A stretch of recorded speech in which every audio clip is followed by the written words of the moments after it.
Hey, poor girl walks into a pharmacy and asks a billionaire, "Can I trade my teddy bear for that medicine? My grandma is sick." His response made everyone cry. The clock read 3:20 a.m. when Claire finally gave up trying to sleep. The coughing simply wouldn't relent. Moving carefully so as not to make noise, she got out of bed, threw a shawl over her shoulders, and walked to the living room. The old wooden floor creaked softly under her steps, a familiar sound in the house she had lived in for over 30 years. In the dark living room, Claire switched on only the small lamp beside the rocking chair. Its yellowish light created a cozy circle in the chilly space. Outside, the cold November wind rattled the windows, producing a low whistle that matched the rhythm of the chair swaying back and forth. At 65 years of age, Claire carried herself with the dignity of a woman who had faced more loss than anyone should ever bear.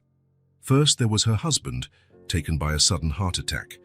Then her daughter Sarah in an accident that left little Maya an orphan at just 2 months old. Now, at 5 years old, the girl slept in the adjacent bedroom, unaware of her grandmother's worries. Another coughing fit interrupted her thoughts. Claire pressed a handkerchief to her mouth, trying to muffle the sound. On the small side table next to the chair, the nearly empty bottle of medicine seemed to mock her. 2 more days, maybe 3 doses at most, and she would need to buy another. The problem was the money she had set aside for Maya's birthday present. Just this once, she murmured to herself, mentally deciding to use her small reserve for the medication. The present would have to wait until her pension came in the following week. Claire reached out for the silver picture frame resting on the table. In the photo, Sarah was smiling, holding newborn Maya in her arms. It was the last photo of them, together. 2 months later, Sarah was on her way to work one rainy morning and never returned home. "It's been almost 5 years, Claire whispered to her daughter's image.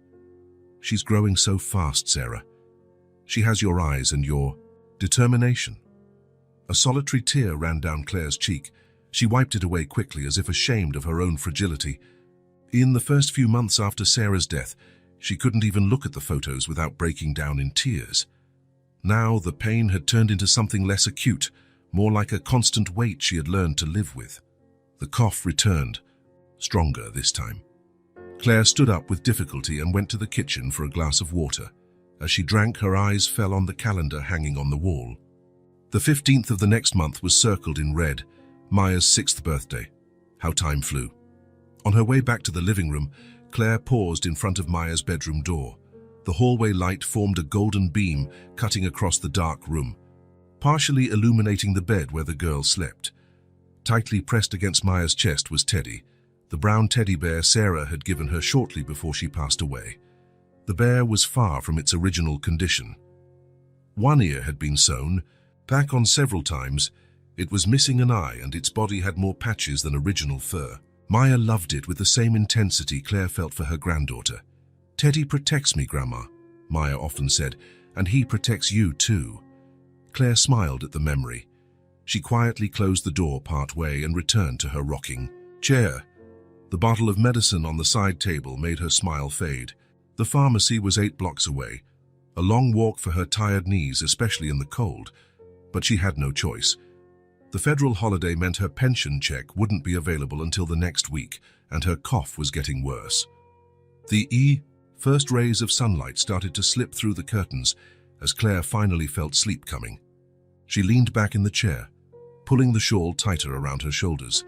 In a few hours, she'd have to get up, make breakfast for Maya, take her to school, and then go to the pharmacy. It wouldn't be an easy day, but she was used to tough days. What Claire didn't know as she finally dozed off in her rocking chair was that the following day would bring much more than just challenges. That simple trip to the pharmacy, a routine task like so many others, would be the first step of an unexpected journey. Fate, with its mysterious cleverness, had already set in motion the pieces of an encounter that would forever change the lives of Claire and Maya. It would all begin with a bottle of medicine, a mended teddy bear, and the courage of a 5-year-old child to do what she believed necessary. As the sun rose on the horizon, painting the sky in shades of orange and pink, Claire slept, dreaming of easier days. In the next room, Maya stirred in her sleep, still clutching the teddy bear tightly to her chest, as if she instinctively knew Teddy would soon be part of something far greater than any of them could imagine. Morning arrived faster than Claire would have liked. She woke still in the rocking chair, her neck sore, and her cough worse than the previous night. The clock on the wall read 6:40. With a sigh, she stood up slowly and headed to the kitchen to make breakfast. While the water boiled for tea, Claire reminisced about her long career as a teacher. For 30 years, she had taught literature at one of the city's most prestigious private schools. Her innovative methods turned even the densest books into fascinating adventures. Students often remarked on how she could spark interest in even the most uninterested. "You make us want to learn," they would say. Those were fulfilling years before life exacted its toll. From the next room came the sound of hurried steps, and soon Maya burst into the kitchen, still in her pajamas, her curly hair tousled from sleep. "Good morning, Grandma," she exclaimed, hugging Claire's legs. "Teddy says good morning too." Claire smiled, pushing aside her worries. "Good morning to both of you. Breakfast is almost ready." At just 5 years old, Maya already showed a unique blend of courage and sweetness. She placed her mended teddy bear on the chair beside her, as if he were a special guest for breakfast. "Are you feeling better today, Grandma?" she asked, watching Claire with attentive eyes. "I heard you coughing last night." Claire served milk and cereal for Maya and a cup of tea for herself. "I'm fine, sweetheart. I just need to get more medicine at the pharmacy today." "Can I go with you?" Maya asked eagerly. Claire hesitated. She didn't like Maya missing school, but the idea of walking 8 blocks to the pharmacy and then another 6 to the school in the cold was becoming less appealing by the minute. "No. Better for you to go to school. It's important not to miss classes." Maya stirred her cereal without enthusiasm. Claire noticed the disappointment on her granddaughter's face and felt a pang of guilt. The girl had already lost so much in life. Across town, in a penthouse apartment with a panoramic view, Michael Sullivan was finishing his morning treadmill routine. At 35, he maintained his long-time discipline for physical fitness despite his overloaded schedule. As he got dressed, he mentally reviewed his day's commitments: 3 important meetings and a lunch with foreign investors. Over the past 5 years, Sullivan Enterprises had expanded exponentially, making Michael one of the richest men in the country. Business magazines called him the relentless strategist, a title he didn't mind, even though it came with less flattering descriptors: cold, calculating, impatient. Michael had long accepted that success required sacrifice. Relationships, for example.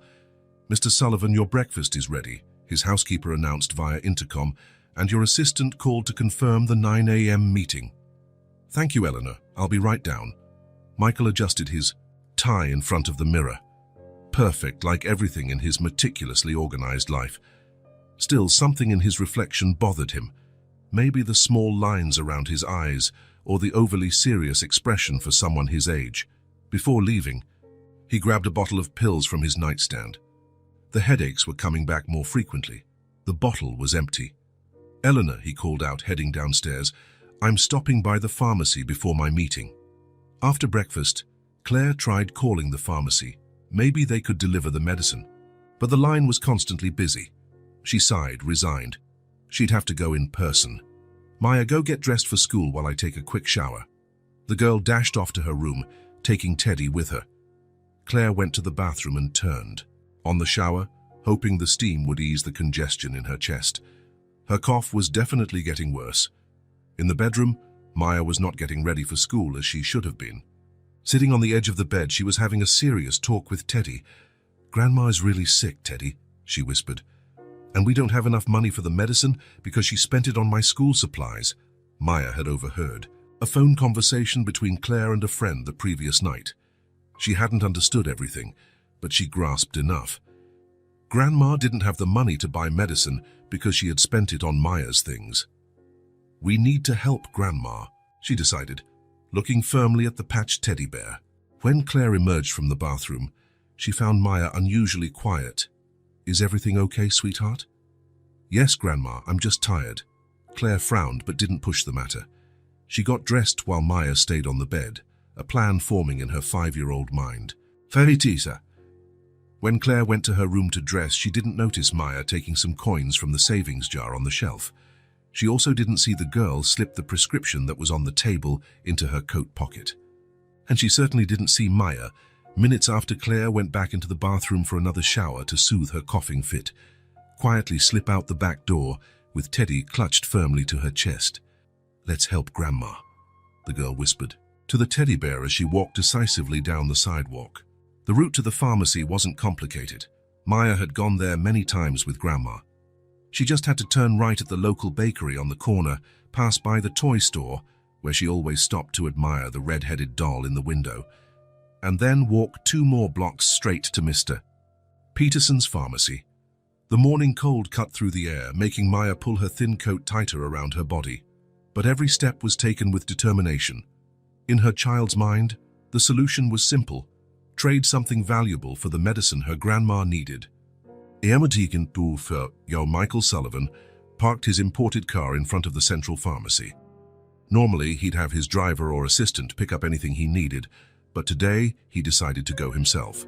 The headaches were becoming a serious problem, and he wanted to talk to the pharmacist about something more effective. The pharmacy was almost empty at that hour. Michael grabbed a basket, added some personal hygiene items, and went to the counter where Mr. Peterson, a gray-haired man who knew everyone by name, was helping an elderly customer. "The rules for this medication have changed, Mrs. Wilson. We need your updated prescription." Michael waited patiently, a rare thing for him, observing the movements in the store. That's when he noticed near the entrance a small figure with curly hair, a little girl, no more than 5 or 6, wearing a faded red coat too big for her, tightly holding a worn teddy bear. Maya entered the pharmacy with her heart pounding. She'd never been there alone. The place seemed much bigger and more intimidating without Grandma by her side. She squeezed Teddy against her chest for courage. Mr. Peterson noticed the girl and frowned. "Maya, what are you doing here by yourself? Where's your grandma?" Maya walked up to the counter, standing on tiptoes to be seen.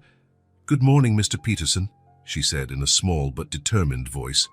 "I came to get my grandma's medicine." The pharmacist looked around, searching for the girl's grandmother. "Is your grandma outside?" Maya shook her head. "She's at home. She's coughing a lot." Maya placed the prescription and some coins on the counter. "I brought the paper for the medicine and some money." Mr. Peterson took the prescription and the coins. Less than $5 in change, far less than the medication cost. "Maya, honey, this isn't enough." That's when Maya took a deep breath, summoning the courage for what was coming next. She placed Teddy next to the coins. "Can I trade Teddy for the medicine too? He's really special. My mommy gave him to me before she went to heaven." A profound silence fell over the pharmacy. Mr. Peterson was left speechless, his hands hovering over the patched teddy bear. The elderly woman nearby had tears in her eyes. A young assistant restocking shelves stopped what he was doing, visibly moved by the scene. Michael, who had been watching everything, felt a lump in his throat. Something about the determination of that little girl, willing to give up her most precious possession to help her sick grandma, hit him like a punch to the gut.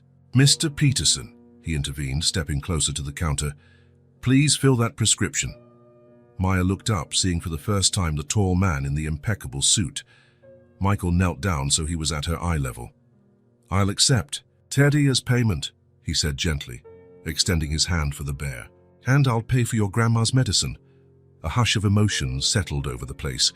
The elderly woman was now openly crying, unashamed. Mr. Peterson cleared his throat repeatedly, trying to hide his own emotion, though the moisture in his eyes betrayed him. The young assistant turned his face away, discreetly wiping away a tear with the back of his hand. Even a woman who had just walked in, unaware of what was happening, felt the gravity of the moment and grew misty-eyed. Maya, her eyes shining with contained tears, hesitated for a moment but then handed the patched teddy bear to Michael. "Please take good care of him," she whispered. "He doesn't like to sleep alone." Michael nodded solemnly, receiving the teddy bear as if it were the treasure it truly was. He carefully placed it in the inner pocket of his jacket, where its patched head still peeked out. "I promise I'll take very good care of him," he said, with a sincerity that surprised even himself. Something about this child awoke long-buried memories in Michael. He recalled being 10 years old when a kind teacher had shown more faith in him than anyone had ever shown before. The same teacher who stayed after school to help him read when everyone else had given up on him. Mr. Peterson returned with the medicine in a small bag. "Here you are, sir." Michael paid without even looking at the price, still absorbed by the emotion of the moment.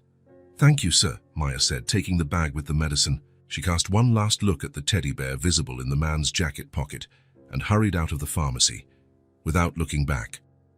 Michael waited a few seconds and then turned to the pharmacist. "Do you know that little girl?" Mr. Peterson nodded. "Her grandma is a very dignified lady. She was a teacher for many years. She's been struggling ever since she became responsible for her granddaughter." A chill ran down Michael's spine. "A teacher?" "Yes, she taught for decades at one of the best schools in the city. Everyone respects her a great deal." Michael thanked him for the information and discreetly left the pharmacy. Outside, he spotted Maya already at the end of the block.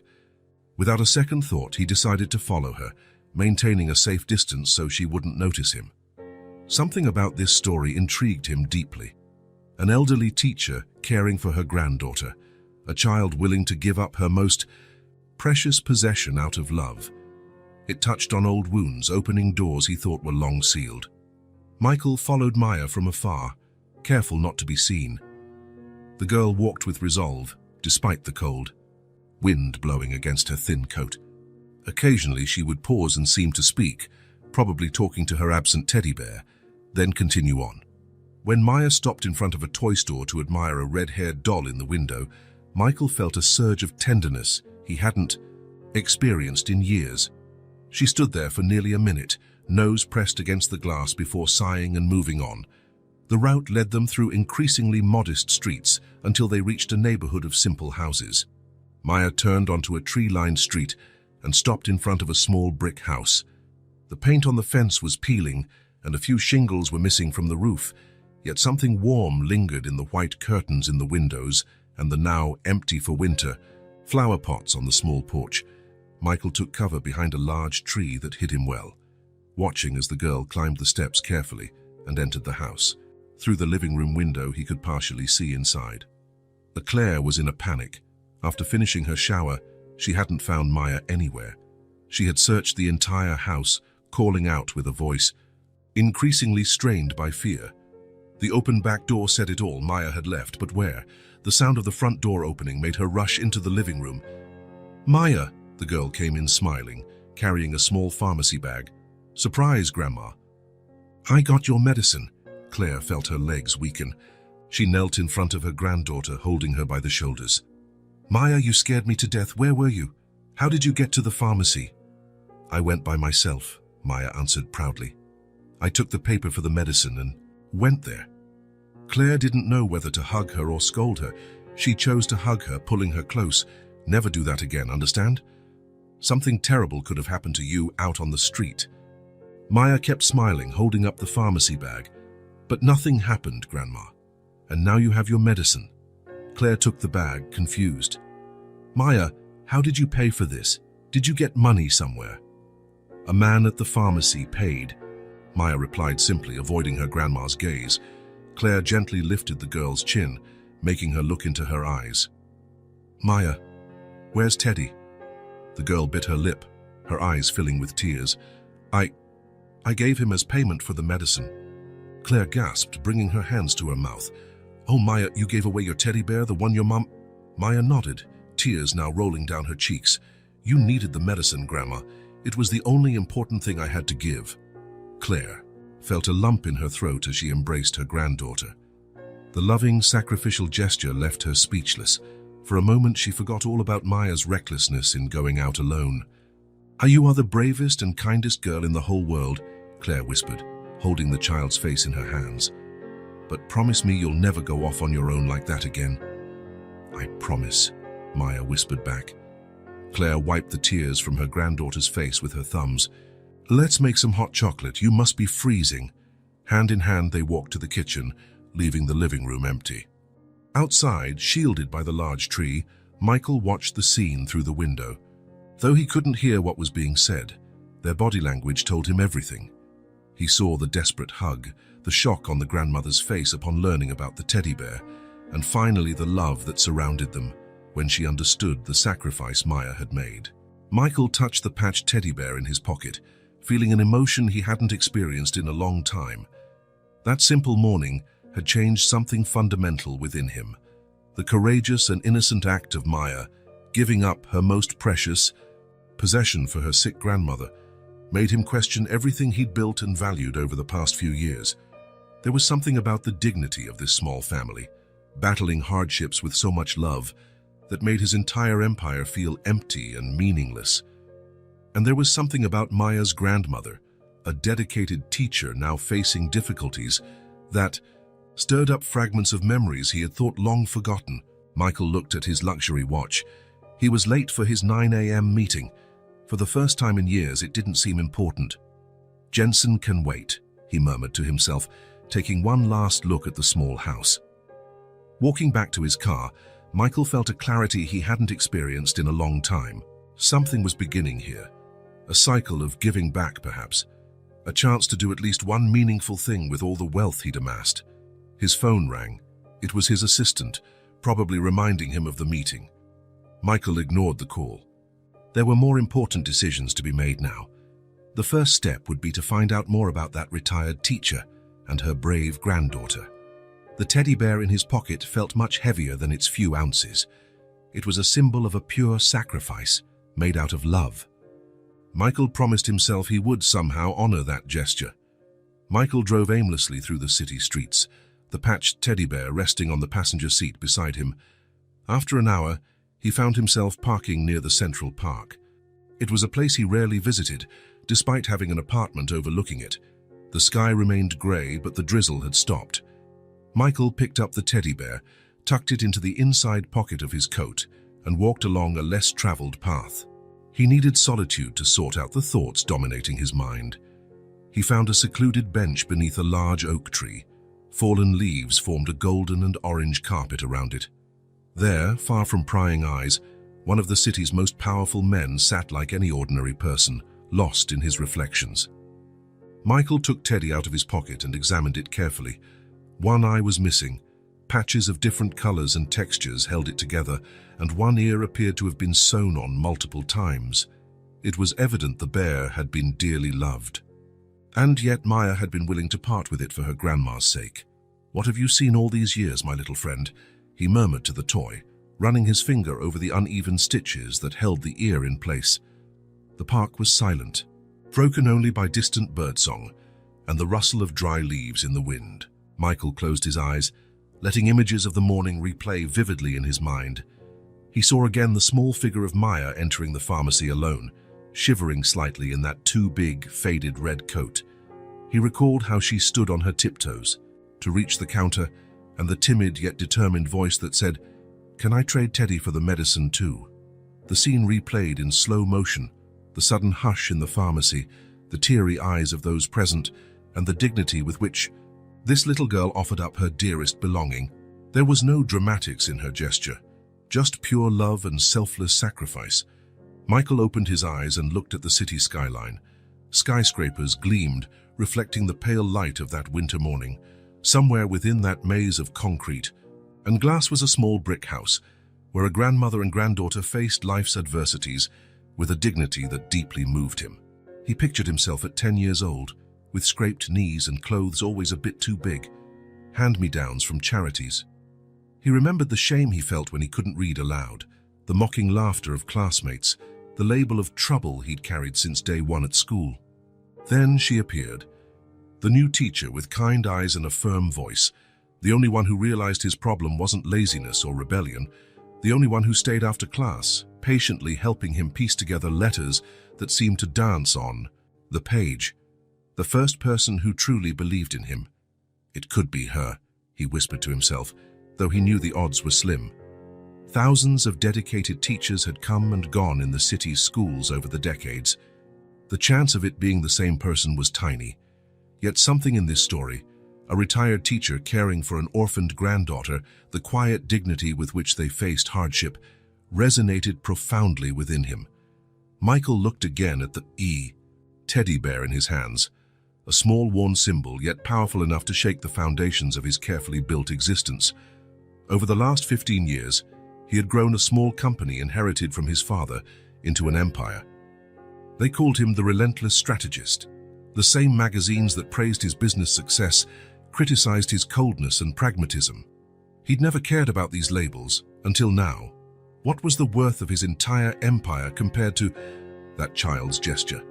What was the value of his achievements compared to Maya's bravery? Michael placed the teddy bear back inside his coat pocket and stood up. A rare clarity filled his mind. It didn't matter if Maya's grandmother was or wasn't the teacher who had changed his life. What mattered was what he would do next. He walked back to his car with determined steps. His phone had rung several times during the past hour, but he had ignored it. Now he glanced at it. 15 missed calls, 28 unread messages. His corporate world was in disarray over his absence at the important meeting. With a calm that would surprise anyone who knew him, he called his assistant. "Grace, cancel all my appointments for the next 2 days."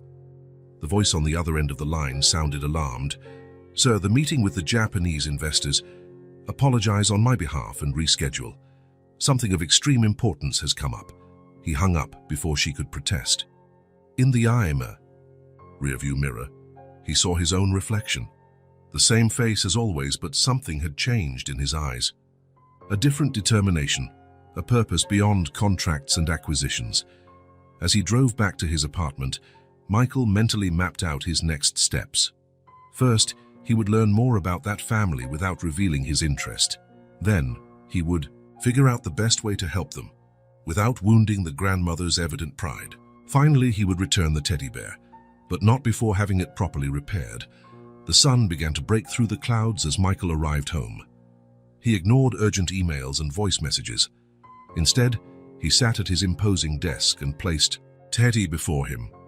"I think we have an important mission ahead of us," he said to the patched teddy bear.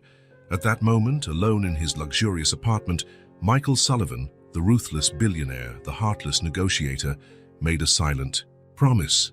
He would turn his inspiration into concrete action, not as charity but as reparation, because in the end a simple gesture by a child had awakened in him something he thought he'd lost a long time ago, the desire to make a difference in someone's life, not for gain or recognition, but simply because it was the right thing to do. And that perhaps would be the most important decision of his life. 2 afternoons had passed since the pharmacy encounter. Michael was driving slowly down the tree-lined street where the brick house stood. This time, he had no intention of hiding or watching from afar. The patched teddy bear, now with a new eye and its most frayed patches replaced, rested in a small gift box on the passenger seat. Finding someone who could repair old toys hadn't been easy, even for a man with his resources. But Michael had been insistent. Teddy needed to be in perfect condition before returning to its owner. As he parked, he felt his heart race in a way he hadn't since his teenage years. He who negotiated multi-million-dollar contracts without batting an eye was suddenly nervous at the thought of knocking on that simple door. "It's just a quick visit," he muttered to himself, picking up the box and stepping out of the car. The walk to the front door had never felt so long. Michael took in details he hadn't noticed before.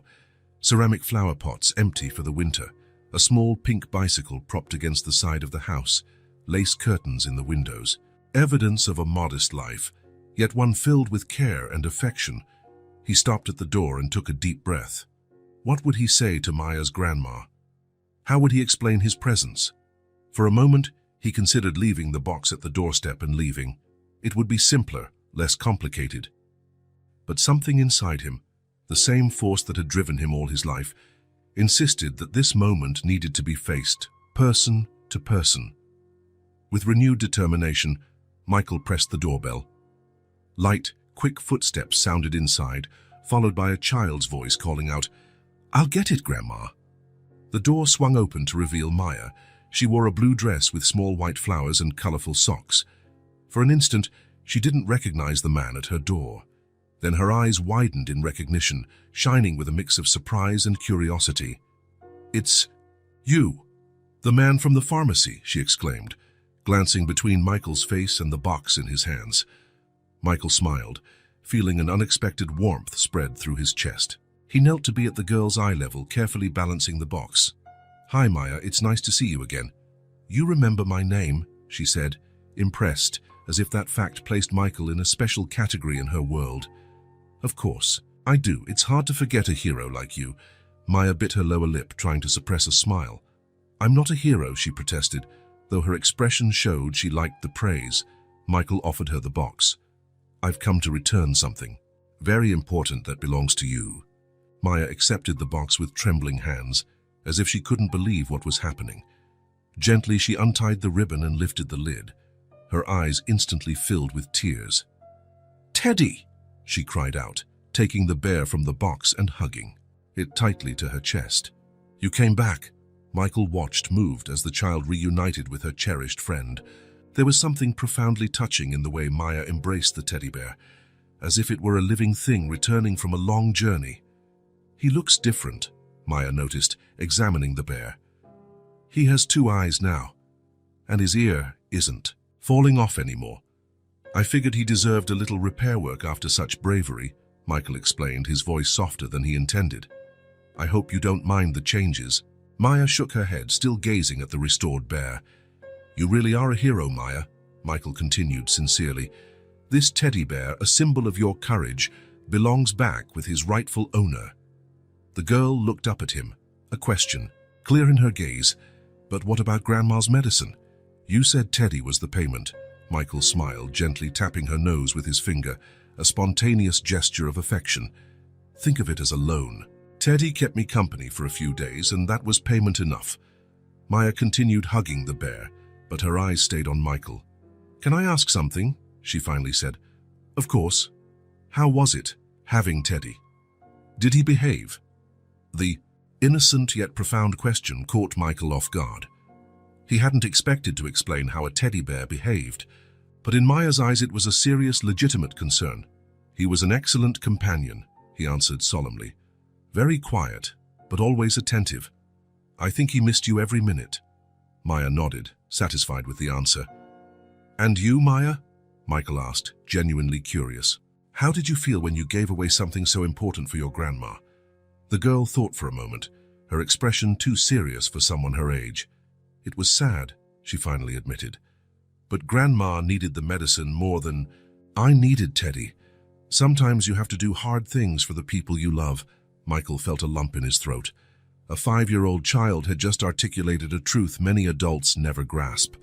At that moment, something solidified within him, the certainty that this meeting wasn't accidental, but part of something bigger. Who's at the door, Maya? A woman's voice called from inside.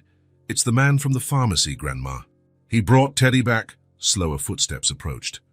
Michael stood up, feeling a strange mix of anticipation and nerves.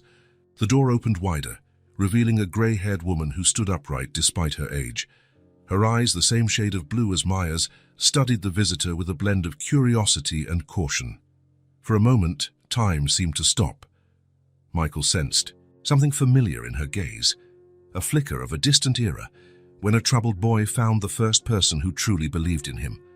Hello, he said simply, unable to form any other words. The woman smiled politely, though her eyes retained that initial caution. So you're the one who helped my granddaughter at the pharmacy. Maya hasn't stopped talking about the nice man who took Teddy and bought the medicine. Michael nodded, trying to control the emotion in his voice. Her courage was something that couldn't go unnoticed. Your granddaughter is very special. A glow of pride replaced the caution in the woman's eyes. Maya, standing between them, hugged Teddy and watched the exchange intently. Please come in, the grandmother invited, opening the door wider. The least I can do is offer you some coffee to thank you for your kindness. Michael hesitated for just a second before accepting the invitation. As he crossed the threshold, following Maya and her grandmother inside the simple home, he felt like he was crossing more than just a physical entrance. That open door represented the start of something new, a conversation, a connection, perhaps even a path to rediscover parts of himself he thought he'd lost in the race to build an empire. And while the door stayed open behind him, letting in the golden afternoon light, Michael Sullivan, the ruthless billionaire, took the first steps on a journey whose final destination he could not predict, but which was already transforming his heart. The meeting in the 40th floor conference room proceeded as planned. Projected graphs showed upward curves, impressive figures illustrating another quarter of exceptional growth for Sullivan Enterprises. Executives around the table excitedly discussed new acquisitions, market strategies, and next year's forecasts. Michael Sullivan, seated at the head of the table, remained silent. His eyes were fixed on the presentation, but his mind wandered far away. For the third time that morning, he found himself thinking about the cup of tea he had drunk 3 days earlier. In the small living room of a brick house. "Mr. Sullivan, any comments on the proposal?" His CFO's voice jolted him back to the present. Michael cleared his throat, masking his momentary lapse in attention. "Proceed with the implementation. The numbers look promising." The meeting continued, but Michael felt disconnected from it all. Since his visit to Maya and her grandmother, something had changed inside him, like a note of music continuing to resonate long after the instrument has stopped playing. He recalled the simplicity of the house, the dignity of his reception, the glow in Maya's eyes when she held the now-repaired teddy, and most importantly, the look on her grandmother's face, one that awakened memories he'd buried for decades. When the meeting ended, Michael cleared his afternoon schedule and locked himself in his private office. From a drawer he retrieved an old school yearbook. Its yellowed pages bore the faces of students from 30 years ago. He found his own photo, a skinny 13-year-old boy, not smiling like the others, yet with a determined look. He turned a few more pages until the teacher section. There she was, much younger, but with the same observant, kind gaze that had made such a mark on him. "Ms. Claire Thompson," he read aloud. He remembered the days he hid in the library after school, too ashamed to admit he couldn't read like the others. How she had found him there, frustrated with a book that refused to make sense. The letters seemed to dance on the page, he had confessed, sure she would mock him like everyone else. Instead, she sat beside him. "There are different ways to read the world, Michael. Let's find yours." Over the following weeks, she gave him her free time, special techniques, exercises, infinite patience. He didn't know the name of what he had, dyslexia. He only knew that words were his enemies. Until, with her help, they became allies. And then, one day, she didn't come back. Michael learned only that she had married and moved to another city. There was no chance to thank her, no chance to tell her how she had changed his life. Could it be that Maya's grandmother was the same person? The name fit, Claire. The age seemed right. The profession matched. But Thompson was her maiden name. If she had married, she might have taken her husband's surname. Michael closed the yearbook, feeling oddly vulnerable. It didn't matter whether it was the same person. What mattered was the echo of that unspoken gratitude, now amplified by Maya's courageous act. "How did I become this?" he muttered, looking around his luxurious office. Somewhere along the way, the boy who struggled to read became a man who measured success only in spreadsheets. The determination born out of a need to prove himself had turned into cold ambition. And now encountering this small family forced him to confront uncomfortable questions about his path in life. And meanwhile, in her brick house, Claire was enduring another coughing spell. The medicine helped, but improvement was only temporary. Sitting in the rocking chair, she watched Maya drawing on the small coffee table. A picture of a house, 2 figures holding hands, and a tall man in a suit beside them. "It's our house, Grandma," Maya explained, holding up the drawing. "Here's me and you, and that's the nice man who brought Teddy back." Claire smiled despite her fatigue. Michael Sullivan's visit, that was how he introduced himself, had been Maya's favorite topic ever since. The nice man now held a special place in her granddaughter's imagination. "Did he like the tea you made, Grandma? He drank it all right?" "Yes, dear, I think he enjoyed it." Maya resumed her drawing, now adding Teddy between her and Grandma. Claire closed her eyes briefly, attempting to control the dizziness she was feeling.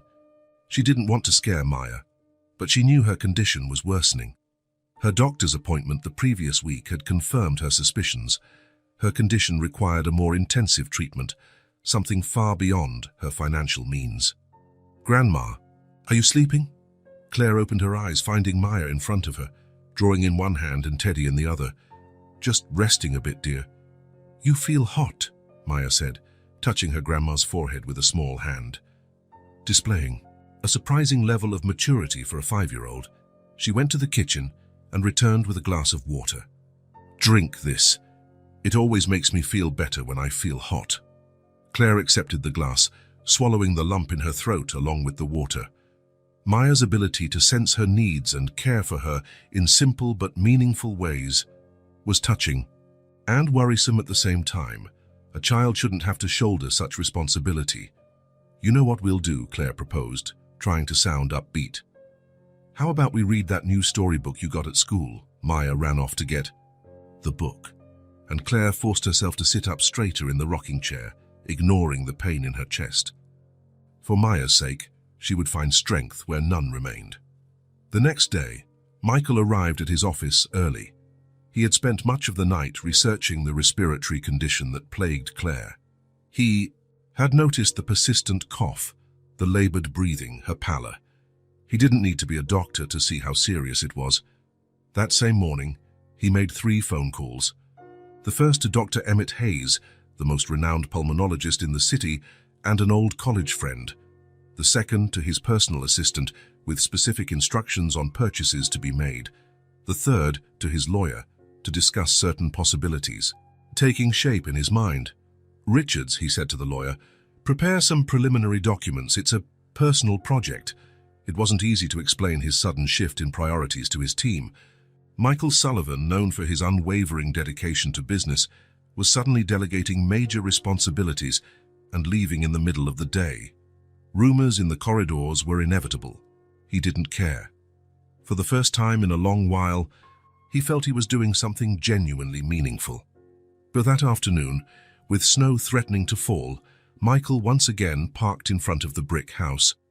On the back seat of his car were 3 neatly organized boxes. He took a deep breath before stepping out, bracing himself for what lay ahead. Maya answered the door again, eyes lighting up as she recognized him. "You came back," she exclaimed, holding Teddy against her chest. Michael smiled. "I said I'd return, didn't I?" Truthfully, he hadn't explicitly promised, but the hopeful look in Maya's eyes during their first meeting had been its own silent promise. "Maya, who is it?" Claire's voice sounded weaker than on Michael's previous visit, followed by a deep cough. "It's Mr. Michael, Grandma." Claire appeared at the door, leaning slightly against the wall. Her face was paler, her eyes sunken, revealing nights of poor sleep. Yet she still carried the dignity that had so impressed Michael. "Mr. Sullivan, what a pleasant surprise." "Just Michael, please," he said, feeling unexpectedly nervous. "I hope I'm not interrupting." "Not at all. Please come in. It's cold out there." Michael hesitated. "Actually, I have a few things in the car I'd like to bring in, if you don't mind." Before Claire could reply, he was already walking back to his vehicle. He returned carrying the first box, the smallest of the 3. In the warmth of the modest living room, Michael opened the box carefully. From inside, he took out a bottle of medicine. "I noticed your cough last time," he explained, trying to sound casual. "I spoke to a doctor friend who recommended this. It's a more advanced medication for respiratory issues." Claire looked at the bottle in surprise and with a hint of distrust. "That's very kind, but I can't accept it. I already bought my medicine. Thanks to what you did for Maya." Michael had anticipated this response. "Please consider it. Thank you for the excellent tea you served me. One of the best I've ever had. Even so—" "Please, Grandma," Maya interrupted, concern evident in her voice. "The old medicine isn't working so well. You cough all night." Michael went back to the car and brought in the other 2 boxes. From the second, he removed groceries, non-perishable food, special teas, fresh fruits. From the third, he took out a new winter coat for Maya and a soft woolen shawl for Claire. Silence enveloped the room. Claire looked at the items spread out on the small coffee table, her expression a complex mix: gratitude, embarrassment, and a trace of wounded pride. "Mr. Sullivan, Michael, this is—" She paused, searching for the right words. "This is too much. We can't accept so much kindness from someone who's practically a stranger." Michael sat on the edge of the sofa, choosing his words carefully. "I don't see you as strangers," he said quietly. "Maya's gesture at the pharmacy touched me deeply. It reminded me of a time when someone helped me too, just when I needed it most." Another coughing fit interrupted the conversation. A stronger one, forcing Claire to sit down.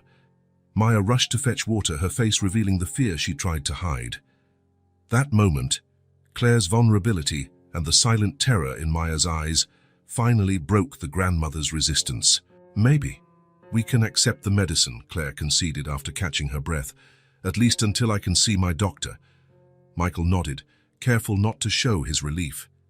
He knew he had only won half the battle. "And what about the rest?" he asked gently. Claire looked at Maya, who was now trying on the new coat, happily twirling around the room.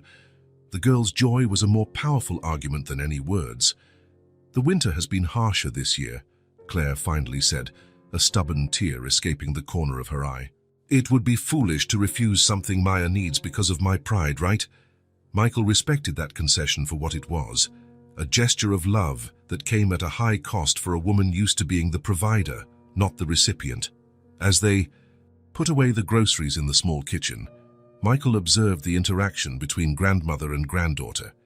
The way Maya instinctively reached for Claire's arm when she started coughing again. How Claire smiled through her pain, determined not to alarm the girl. A cycle of mutual protection that moved him and also concerned him. At the moment of farewell, Michael knelt again to speak with Maya. "Do you like the new coat?" "It's the warmest in the whole wide world," she declared, hugging him impulsively. The gesture caught Michael by surprise.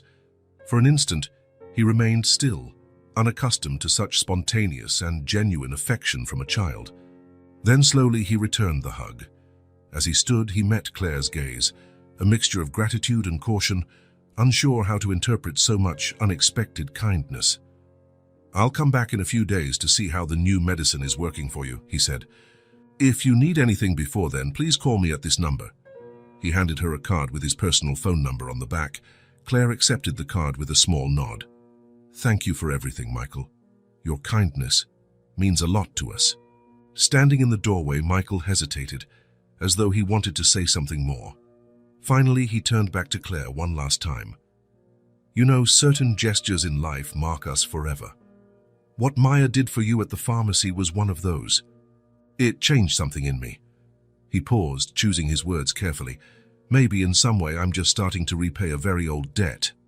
Before Claire could ask about the meaning behind those enigmatic words, he said his goodbyes and walked to his car. As he drove back into the city, Michael felt a growing sense of resolve. The plan that had begun forming in his mind now had sharper edges. What he'd done today, bringing medicine, groceries, warm clothing, was only the beginning. The real change was yet to come. A transformation he hoped would honor both Maya's courage and the dedication of the woman who, decades earlier, had taught a dyslexic boy to believe in himself. His phone rang. Urgent business matters demanded his attention. But for the first time in years, Michael Sullivan knew his priorities, and they weren't about contracts or acquisitions awaiting his signature. They were in that small brick house he had just left behind. The hallway of Metropolitan Hospital felt like a maze of white lights and antiseptic smells. Michael walked, tightly holding Maya's hand, while she clutched Teddy against her chest. It had been only 3 weeks since his first visit to the brick house, but it felt like a lifetime. Everything had happened so fast. The medications he'd brought helped for a few days, but soon proved insufficient. One particularly cold night, Claire had collapsed during a coughing spell. The ambulance, the ER, urgent tests. Now they were outside room 412 in the respiratory wing of the city's best hospital. "Remember what we talked about regarding the machines, Maya?" Michael asked gently as they neared the door. The girl nodded, hugging Teddy tighter. "They're special machines that help Grandma breathe better. I shouldn't be scared of them." Michael smiled, impressed by the strength of this little creature. In the 5 days since Claire's hospitalization, Maya had shown an adaptability few adults possessed. Exactly. "And Grandma's doing a little better today. Dr. Hayes called me earlier to say so." Maya's eyes lit up with hope. "So she'll be able to come home soon?" Michael hesitated. How to explain complex medical realities to a 5-year-old? The tests had revealed more than just pneumonia. Claire suffered from advanced pulmonary fibrosis, likely progressing for years without proper treatment. "Let's go in and see how she's doing today, okay?" When they opened the door, they found Claire sitting up in bed, looking slightly more alert than the day before. She was still connected to oxygen tubes, a heart monitor and an IV, but her face had better color. "Maya, my darling," Claire exclaimed, stretching out her arms. Maya rushed into her grandma's embrace, careful not to disturb the medical equipment. Michael stayed back, watching them reunite with a gentle smile. "Look, Grandma, Teddy came to visit you too. He's missed you." Claire stroked her granddaughter's hair and smiled at Michael over the girl's head. "Thank you for bringing her again." "It's always a pleasure," he replied, stepping closer to the bed. "How are you feeling today?" "Better. The new treatment seemed to be helping my breathing." Maya showed Claire some drawings she had made the day before, while Michael watched them interact. In just 3 weeks, his life had changed completely. Corporate meetings now shared space with hospital visits, nights looking after Maya in his hastily adapted apartment, and constant consultations with pulmonary specialists. A nurse came in to check Claire's vitals, and Michael took the opportunity to lead Maya down the hallway to a small waiting area. "How about some hot chocolate while the nurse looks after Grandma?" he suggested, gesturing toward the vending machine. Maya nodded eagerly. Sitting side by side on cushioned chairs, sipping the warm drink, they formed an unlikely scene: a powerful businessman and a small child, brought together by circumstances neither could have foreseen.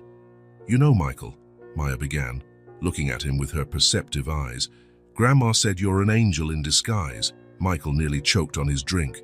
"She said that?" "Uh-huh. I heard her telling the nurse yesterday when she thought I was asleep. She said you showed up just when we needed help the most." Those simple words touched Michael deeply. If Claire knew the whole story, that maybe he was just repaying an old debt, would she still see him as an angel? "Maya, do you remember your mum?" he asked, changing the subject. The girl looked at her hot chocolate, thoughtful. "Not much.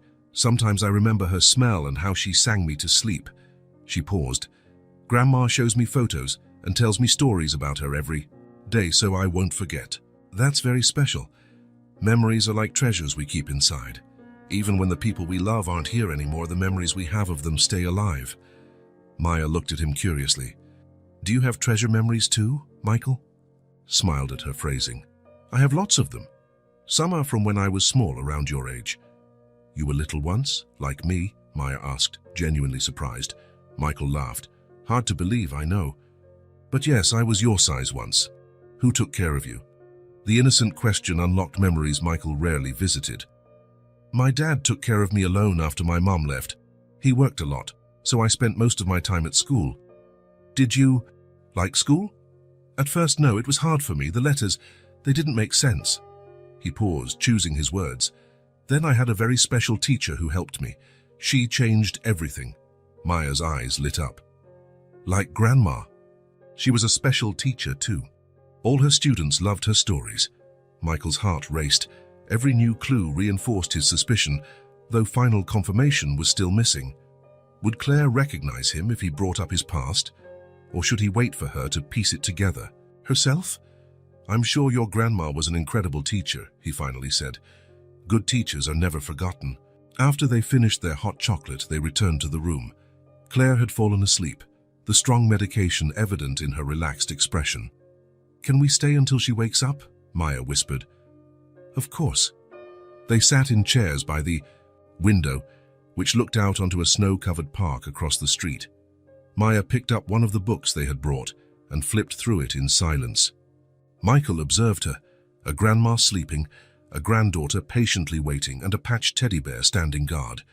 3 generations bound by love and resilience in the face of adversity. Michael felt privileged to witness that bond and, in some way, be a part of it. 2 hours later, Dr. Hayes came in to do an evaluation.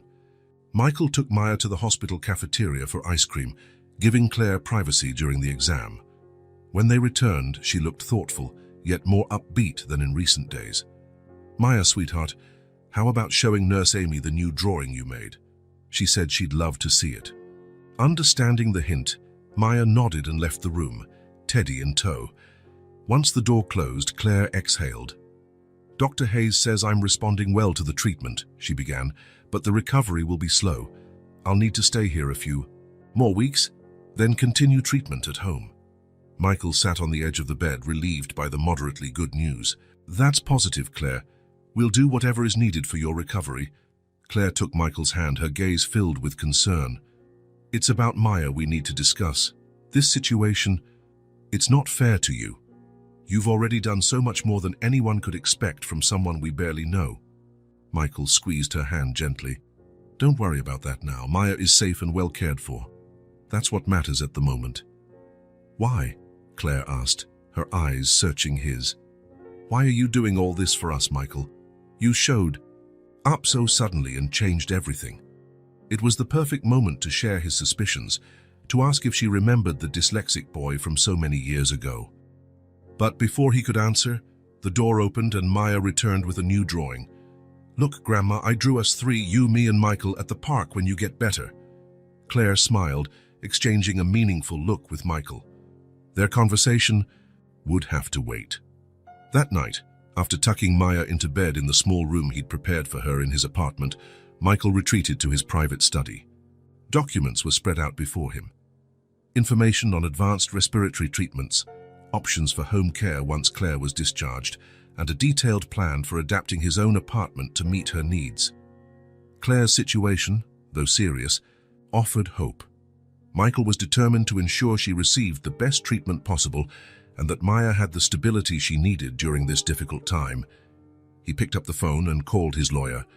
"Richards, I need those documents we discussed regarding temporary guardianship arrangements. Also, I want to explore remodeling options for my penthouse to accommodate someone with medical needs." After hanging up, Michael allowed himself a moment of reflection. In under a month, he had gone from being a solitary executive to an impromptu caregiver. His once silent penthouse now displayed colorful drawings on the fridge, a small pair of bunny slippers in the hallway, and a patched teddy bear that held a place of honor in the guest room. The life he once knew had changed dramatically. And, surprisingly, he didn't want to go back. Michael stood up and went to the room where Maya slept. He quietly opened the door, watching the little form beneath the blankets, peacefully unaware of the storm raging around her. Teddy was faithfully clutched against her chest. In that moment, Michael made a silent promise, not just to Maya, but to Claire and himself.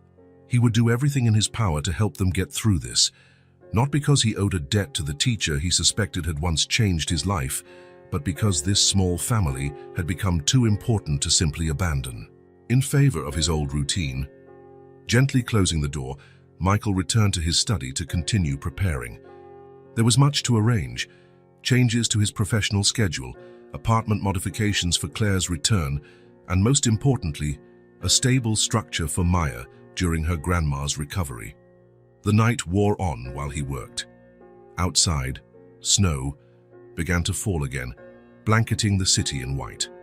And although the future still held uncertainties and challenges, Michael felt something he hadn't felt in years: hope.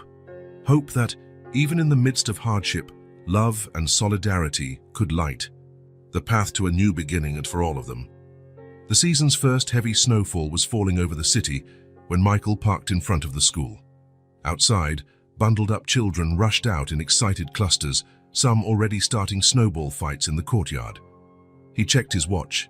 Exactly 3:15 p.m., as he'd done every day for the past 2 weeks. Since Claire's hospitalization, Michael had completely overhauled his routine. Important meetings were rescheduled, video conferences replaced in-person gatherings, and his presence at the office had grown so rare that employees were starting to speculate. "He's in love," whispered some. "He's having health problems," guessed others. No one could have imagined the truth, that the feared Michael Sullivan, the relentless strategist, now spent his afternoons helping a 5-year-old with homework and learning how to braid curly hair. Maya appeared at the school's entrance, wrapped in the new red coat they had bought together over the weekend. Upon seeing him, her face lit up with a smile, and she ran toward him, backpack bouncing on her shoulders. "Michael, look what I made today." She barely reached the car before pulling out a bright piece of paper from her bag. "It's a card for Grandma. My teacher helped me write it."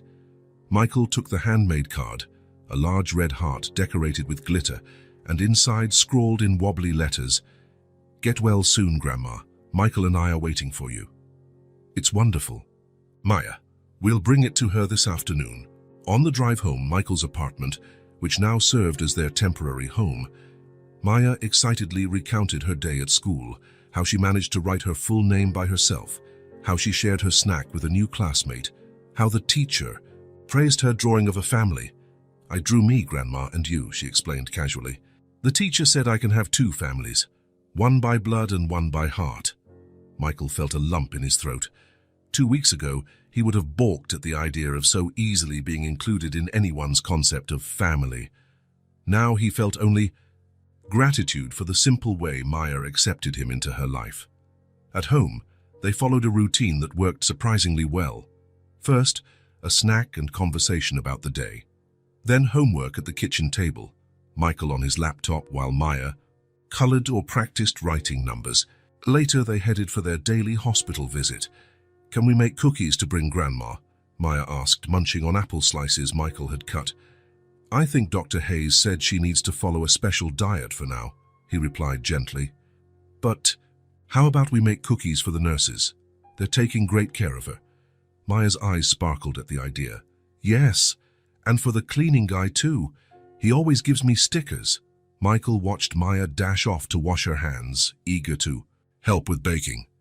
Anyone seeing him now, wearing an apron and covered in flour, would barely recognize the hard-nosed executive from the boardroom.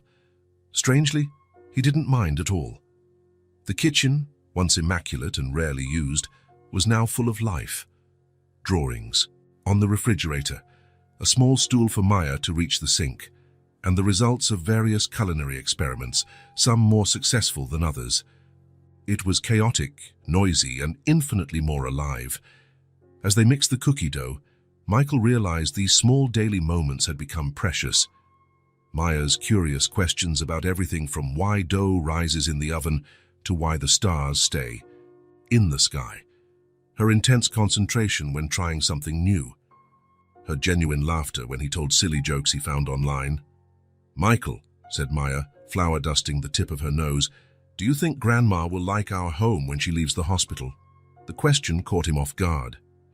In his recent talks with the doctors, it was clear Claire would need special care for a considerable time once she was released. Michael had already begun covertly renovating his apartment, adding handrails, rearranging furniture to accommodate a potential wheelchair, even hiring a private nurse. "I'm sure she will, Maya, and we'll make it extra comfortable for her." The girl nodded, satisfied with his answer, and went back to placing chocolate chips in the dough. Michael smiled, admiring her resilience. Despite all the changes, the grandmother's illness, moving to a new place, adapting to a new school, she found joy in everyday moments, trusting that everything would be all right. Even later at the hospital, Maya proudly showed the cookies to the nurses while Michael spoke with Claire, who seemed a bit stronger each day. "Is she adjusting?" "Well," Claire asked, watching her granddaughter across the corridor. Michael smiled. "Surprisingly well. She's an amazing child, Claire, so strong and optimistic." "Just like you," Claire replied, her eyes piercing. "I've always admired that quality in you, even back when you were just a boy determined to overcome obstacles." Michael's heart skipped a beat. It was the first direct confirmation that Claire really did remember him from the past. They had danced around the subject for weeks without addressing it head-on. "So you knew from the start?" Claire shook her head. "Not right away. Something about you felt familiar, but I couldn't connect the dots until recently. That shy boy and the powerful businessman seemed like two different people." "In many ways they are," Michael admitted, "but I think Maya is helping me rediscover the parts of myself I lost along the way." Claire's smile softened. "Children have that power. They remind us of what truly matters." Maya returned, beaming, and climbed onto the bed beside her grandma. She started chattering about the cookies, the snow, and how Michael had promised to build a giant snowman next weekend. Watching them, Michael felt a strange sense of wholeness. Over the past few years, he had filled his life with professional achievements. Now he recognized the emptiness that once existed. This new routine, preparing snacks, helping with homework, telling bedtime stories, visiting Claire, and planning her recovery, gave him a different sense of purpose. It was no longer just about repaying an old debt or returning the favor Claire had done for him decades ago. It was about building something new, something meaningful, a second chance for all of them. When they said their goodbyes hours later, Maya gave her grandma a long hug and kiss. "We'll come back tomorrow with more drawings," she promised. "And Michael said we'll bring pictures of our home so you can see what it'll be like when you come back." Claire looked at Michael with silent gratitude behind contained tears. On the drive home, Maya fell asleep in the back seat. Michael thought about the future taking shape, a future where his once empty apartment was becoming a home, where board meetings coexisted with park visits, and where success was measured not just in acquisitions, but also in daily smiles and small triumphs. It was a future he had never envisioned for himself. An unexpected renewal prompted by a child's brave gesture in a cold pharmacy. Carrying a sleeping Maya inside, Michael felt his resolve deepen. He would do whatever it took to turn this fragile truce into a new life for them all, a life in which Claire's legacy of love and learning would not just survive but grow. Pale winter sunlight streamed through the windows of the hospital as Dr. Hayes reviewed Claire's most recent tests. Michael studied every shift in the doctor's expression, trying to gauge the news before it was spoken. 6 weeks had passed since Claire's hospitalization, 6 weeks of uncertainty, fleeting hope, and alarming setbacks. The latest round of tests was crucial in determining the next steps. "Well?" Michael asked when the doctor finally looked up from the papers. Dr. Hayes sighed and removed his glasses. "Claire's pulmonary fibrosis is in an advanced stage, as we knew. It's a progressive, unfortunately irreversible condition." Michael felt his stomach drop. Despite all his attempts to prepare for the worst, hearing it confirmed was gut-wrenching. "So, there's no hope?" His voice came out quieter than intended. "I didn't say that." The doctor put his glasses back on. "The intensive treatment over the past few weeks has stabilized her condition. The new medications are working better than we expected." "What does that mean exactly?" "It means we can move to a palliative treatment phase at home. Claire could have a reasonable quality of life for, well, it's hard to predict precisely, but we're talking months, possibly a year or more, depending on how she responds." Michael processed the information slowly. It wasn't the cure he secretly hoped for, but it wasn't the immediate sentence he feared. "She can go home?" "Yes. With the right equipment and proper care, I see no reason she can't be in a familiar, comfortable environment." Dr. Hayes paused, looking directly at Michael. "You realize what this implies, don't you? She'll need constant attention, regular medication, maybe supplemental oxygen." "I've prepared everything," Michael answered promptly. "Medical equipment, a part-time nurse, modifications to the apartment. We were just waiting for the green light." The doctor nodded approvingly. "We should discuss this with Claire then. The final decision is hers." Claire received the diagnosis with a calm that surprised both the doctor and Michael. When Dr. Hayes finished explaining her condition and the available options, she only asked a few practical questions about medication and physical limitations. "So I can go home?" she asked finally, eyes shining in a way they hadn't for weeks. "If that's what you want, yes," the doctor confirmed. "More than anything," she replied, looking at Michael gratefully, "I want to spend whatever time I have left with my family." In that moment, Michael realized something essential. For Claire, time now had a different measure. Every minute, every shared experience, every one of Maya's smiles was immeasurably precious when viewed through the lens of limited days. The next 2 days were filled with preparations for her discharge. Michael coordinated everything with the efficiency that made him famous in the business world.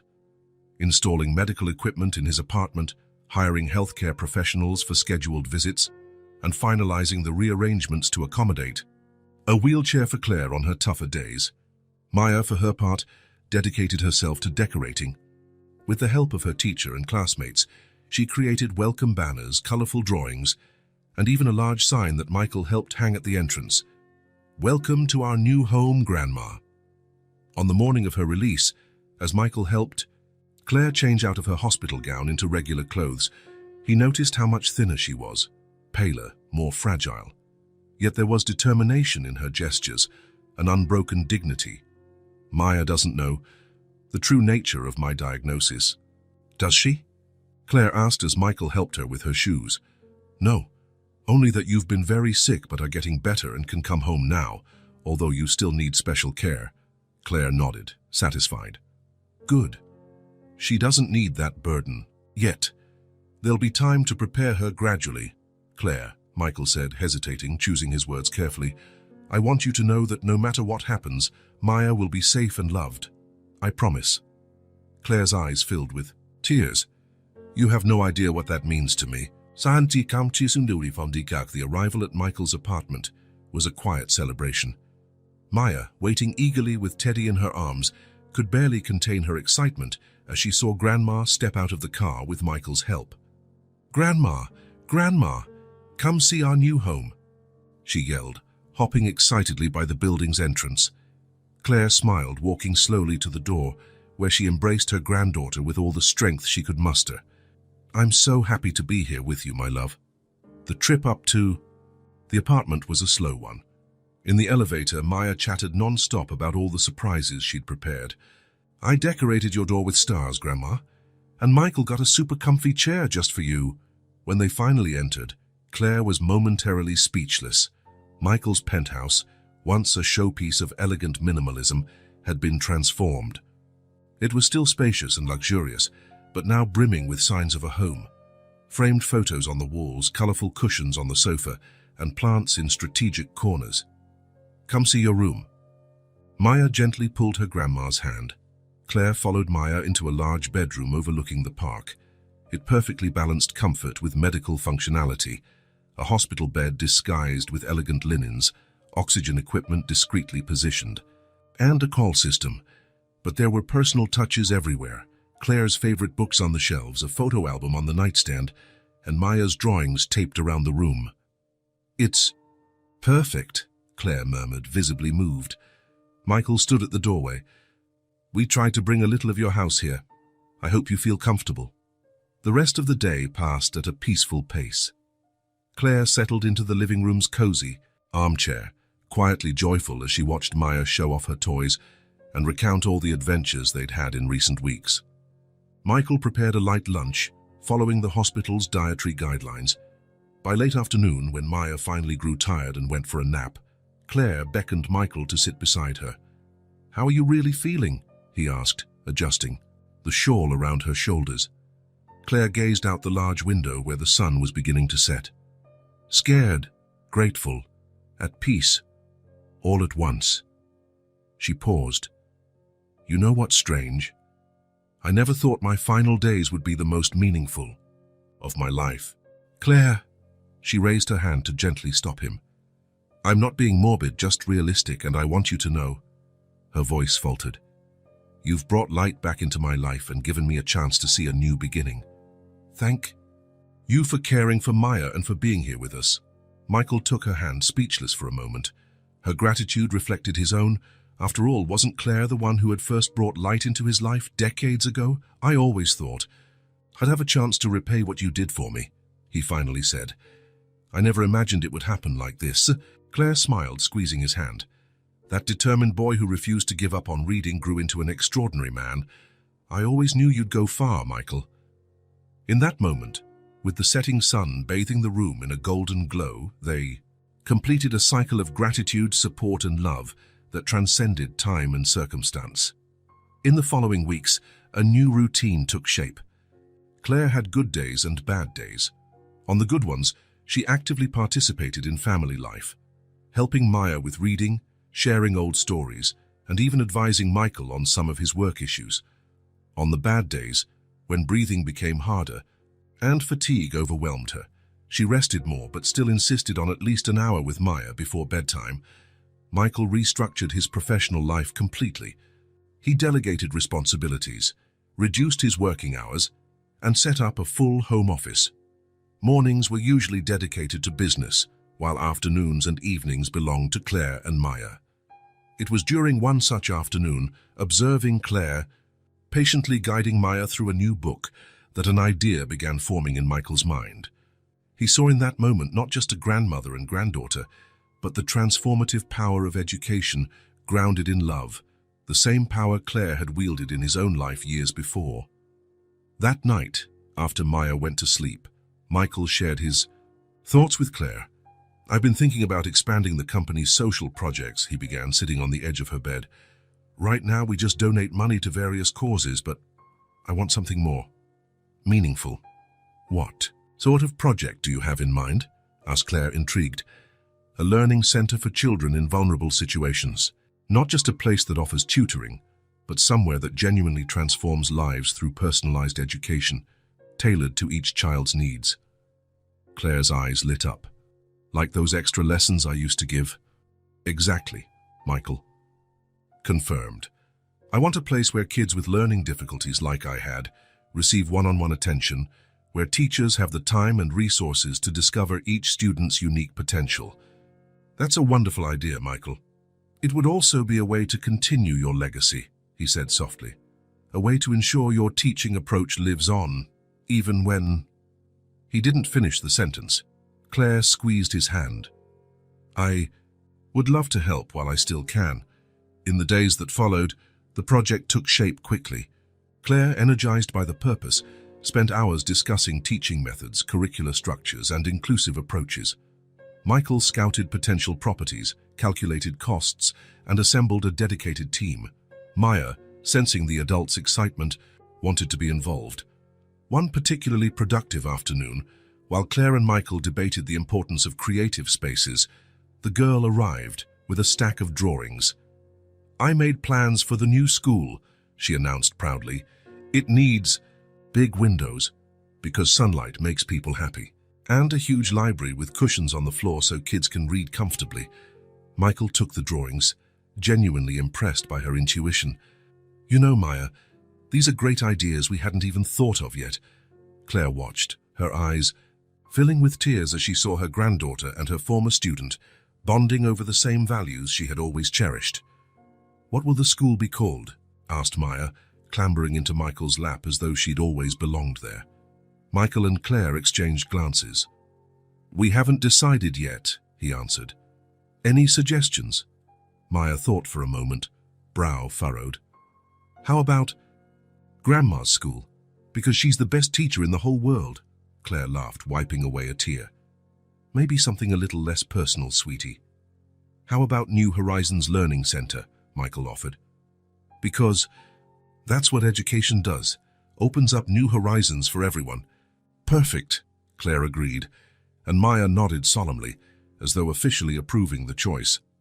That night, after tucking Maya in, Michael returned to the living room where Claire rested in her favorite chair, gazing at the city lights through the window. He sat next to her, sharing the comfortable silence that had grown between them. "You know what impresses me most about you, Michael?" Claire said softly. "It's not your success or your generosity. It's your ability to turn pain into purpose." Michael reflected on her words. Indeed, the looming loss had sparked in him not just sadness, but a renewed resolve to create something lasting and meaningful. "I learned from the best," he replied, smiling at her. In the dimly lit room, with the city shining in the background, the three of them formed a picture of renewed hope. Claire serene in her chair despite her frailty, Maya peacefully sleeping in the next room with her future now secure, and Michael, determined to honor his mentor's legacy by taking concrete actions to transform countless lives. As Claire finally dozed off in the armchair, Michael gently covered her with a blanket. Tomorrow would be another day of planning, and he was determined to see the Learning Center project advance rapidly, turning their shared vision into a tangible reality. It wouldn't just be a tribute to Claire, but also a way to change the world using the same values she had quietly practiced all her life: compassion, dedication, and a profound belief in each person's potential. But the Audista meeting room on the 40th floor of Sullivan Tower was unrecognizable. Instead of financial slides and market forecasts, the screen displayed architectural plans, colorful models, and educational proposals. Around the oval table sat not corporate executives in suits, but educators, social workers, and community leaders. Standing before the projection screen, Michael presented the vision for the New Horizons Learning Center with a passion that even his oldest collaborators found surprising. 3 months earlier, when he first sought support for the initiative, Many had doubted it would leave the drawing board. Now it was undeniable that the project was rapidly taking shape. "We've already acquired the lot on Central Avenue," he explained, showing photos of the site. "Construction will begin in 2 weeks, and in 6 months we expect to welcome our first children." Elena Martinez, principal of one of the city's top schools, raised her hand. "The teaching approach is truly innovative, Michael, but how will you ensure traditional teachers adapt to such a personalized method?" "An excellent question," Michael replied, glancing at a gray-haired woman seated quietly at one end of the table. "And I believe Claire can answer that better than I can." All eyes turned to Claire. Though thinner and visibly frailer, she radiated an unmistakable energy when it came to teaching. Leaning on her cane, she stood up slowly. "The key is to select educators who not only have technical knowledge, but also a true vocation," she began, voice firm despite her slightly labored breathing. "Then give them what they rarely get: time, resources, and the autonomy to really get to know each student." For about 15 minutes, Claire shared insights gathered from decades of experience, methods she had developed to detect specific learning challenges, the importance of adapting the environment to different learning styles, and above all, how to build trust in children who had already been labeled problems. When she finished, the room erupted in spontaneous applause. Michael observed her with admiration. Despite her illness, Claire still had the power to inspire and transform. "We have an extraordinary educational consultant," he said, helping her sit again. "And speaking of extraordinary, there's someone else here who'd like to share their ideas." The door opened and Maya walked in shyly, carrying some colorful papers. Michael had picked her up from school specifically for this moment. "This is Maya, Claire's granddaughter and our junior design consultant," he introduced, winking at the girl. With a silent nod from Claire, Maya gathered her courage and began to show her drawings of what the classrooms, courtyard, and especially the library should look like. Her surprisingly practical suggestions included details only a child would think of: cozy corners for reading, walls you could draw on, and adjustable furniture for different sizes of children. "I especially love the dream wall idea," remarked the project's architect, genuinely impressed. "A place where each child can write or draw their dreams. We'll definitely incorporate that." Maya beamed, proud, and ran to sit by her grandmother. Michael continued leading the meeting, but his eyes often drifted to that corner of the room where grandmother and granddaughter whispered and laughed, 2 generations bound by the same spirit. When the meeting ended and everyone began to disperse, Dr. Martin Klein, the city's superintendent of schools and a key figure in local education, approached Michael. "I admit I was skeptical when I heard about this project," he said, extending a handshake. "But you've convinced me today.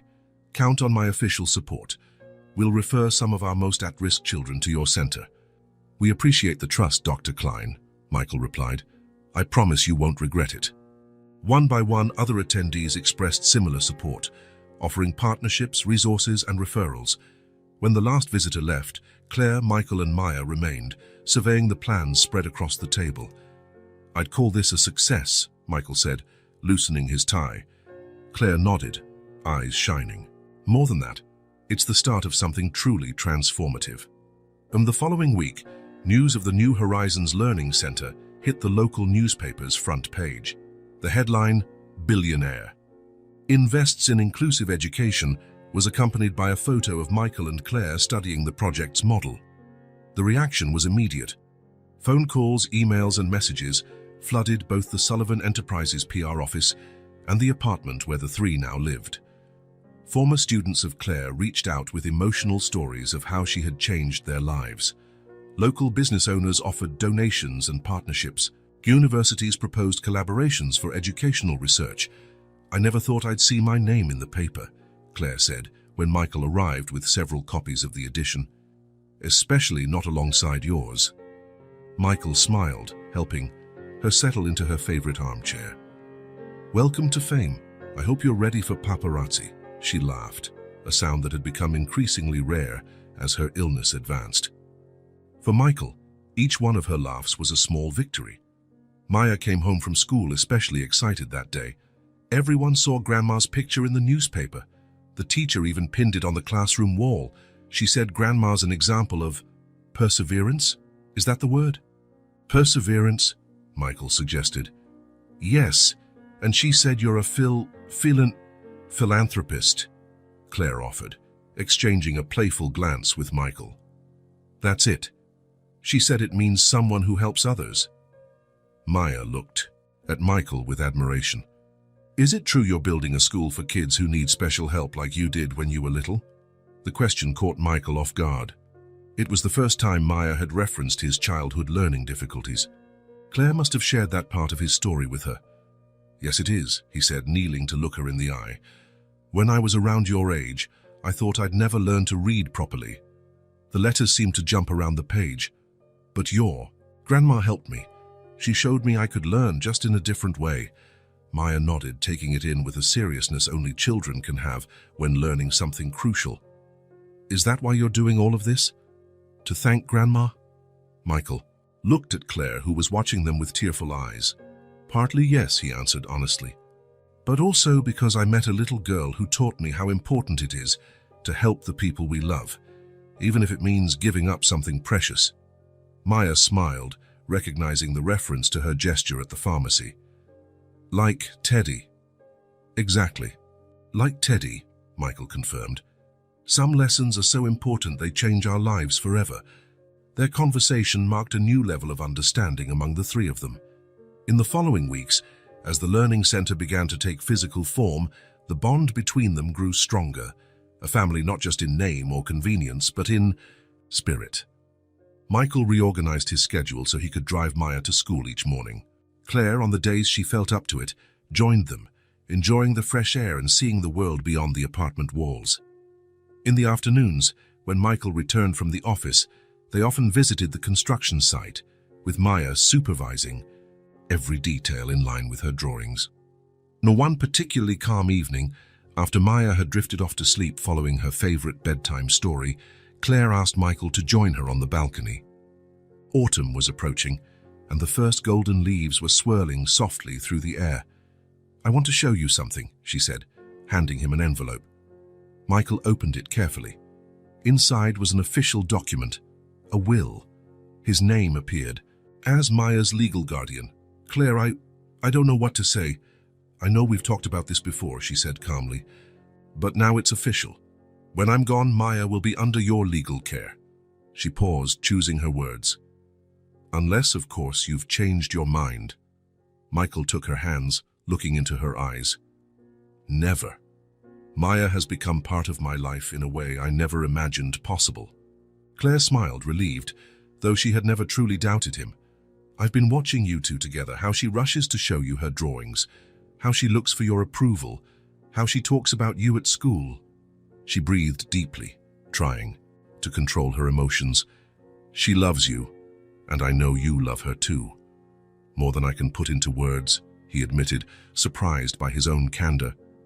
Silence fell, laden with unspoken gratitude and understanding. You brought light and hope back into our home, Michael, Claire finally said, her voice barely above a whisper. Thank you for being here, and for taking care of our family. He couldn't answer right away, overwhelmed by emotion. When Claire had found him years ago, he was just a lost boy labeled as trouble. Now, decades later, he was trying to repay a fraction of what he'd received. It's us who should thank you, Claire, he eventually said.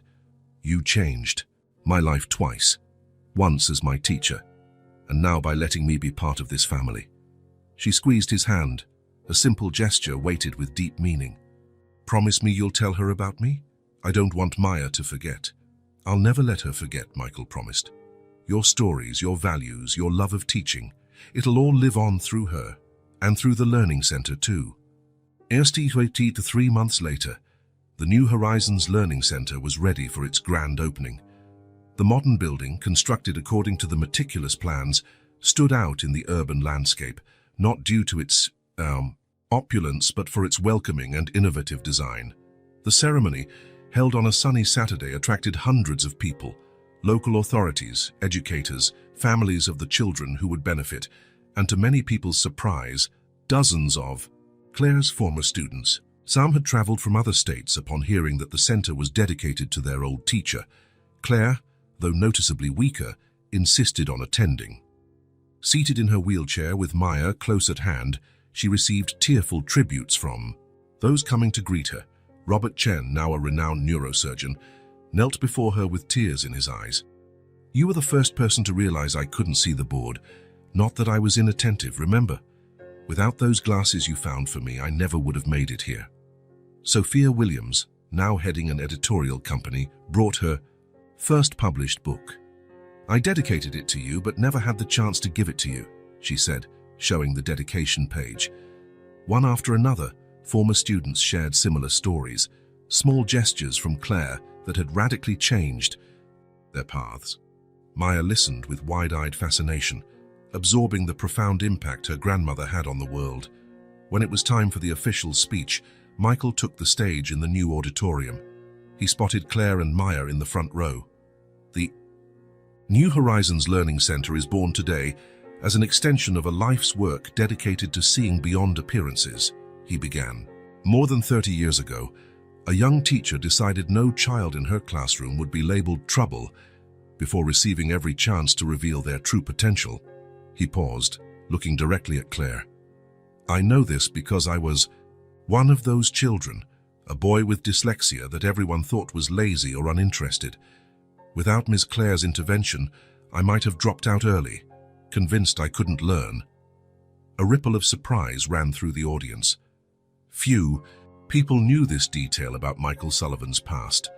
This center isn't just an educational institution, it's a declaration of faith in human potential. It's a commitment to the idea that every child deserves to be seen, heard, and understood in their uniqueness. By the time he finished, the entire audience stood in spontaneous applause. Michael left the stage and went straight to Claire, who welcomed him with an emotional hug. Maya joined them, forming a perfect circle of affection and gratitude. The ceremony continued with the symbolic ribbon cutting, performed by Maya with the help of Claire and Michael. The doors of the center were opened and visitors toured the facilities, classrooms adapted to different learning styles, a cozy library just as Maya had envisioned, labs outfitted with advanced technology, and green spaces integrated into the educational environment. On the main wall of the lobby hung a discreet but significant plaque, New Horizons Learning Center, dedicated to Claire Thompson, who taught generations to see beyond apparent limitations and to build bridges to the future through education. Next to the plaque, prominently framed, was Maya's original drawing for the project, a colorful house with big windows, children holding hands, and a giant smiling sun lighting everything up. In the years that followed, the New Horizons Learning Center became a national model for inclusive education. Hundreds of children with different learning challenges found not just academic instruction, but an environment that valued and developed their unique abilities. Michael kept his promise, overseeing the center's progress and often bringing Maya along for weekly visits. The girl grew up surrounded by her grandmother's educational legacy, developing early on a sense of social responsibility and a love of learning. Although Claire was no longer physically present to witness every outcome of her work, she left an indelible mark, not only on the lives she directly touched as a teacher, but also on future generations who would benefit from her vision carried forward through the center. Because in the end, the most important business in life isn't measured by signed contracts or accumulated wealth, but by the lives transformed through love, solidarity, and the unwavering belief in human potential. And so, a child's courageous gesture in a pharmacy and the selfless heart of a retired teacher created ripples that expanded far beyond anyone's imagination, rebuilding a lonely man's life, giving hope to a little girl who had already lost so much and forever changing countless futures through the power of compassion and education.